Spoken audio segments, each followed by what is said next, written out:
Back with another CEO's blog this week. John, it's been a big weekend of racing.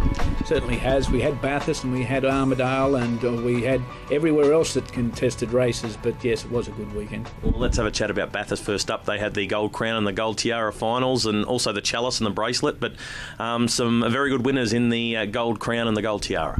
In the Crown, of course, we've seen Astride, Emilio and Mary Rosati's horse, but they're well known for, especially Emilio, for making a lot of noise at yearling sales and buying the best and racing the best. But on this occasion, through, I'm sure, the astute choosing of stallions by Mary, they've bred Astride, and that's fantastic in their new way forward with harness racing, and with the other winner, Gary Cummins and his team.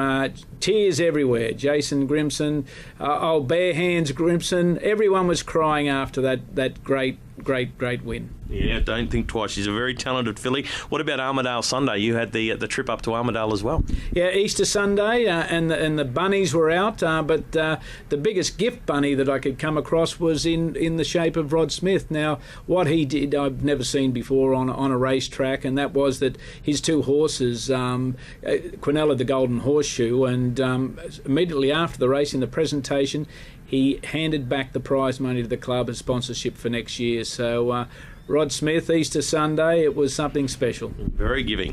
West Wyalong, they've got their Carnival of Cups coming up this weekend. Yeah, 9 races, and that very unique standing start race will be there for everyone to see. So far in the heats, the back markers have been far too good for the rest, so we'll see what happens with both back markers in the race this week. But as we go forward, 9 races, Harness Racing New South Wales, of course, funding an extra race, and at Albury, who races also, Harness Racing New South Wales has put on 2 extra races there, so the Riverina is well and truly looked after with as far as races and race meetings are concerned. What about the 2-year-old policy? Now, that will be released on Friday? Certainly will, and of course... I'll ask that question again. Here we go in 5, 4, 3, 2. What about the 2-year-old policy? That'll be released on Friday? Yes, the board signed off on the policy yesterday. It's been a long drawn-out affair, perhaps, but at least we went out for submissions, 2 rounds of submissions.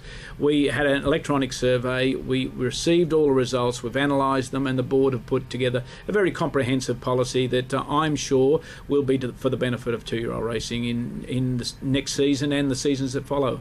All right. Well, thank you for that, John. We'll catch up with you again next week. No worries, Greg.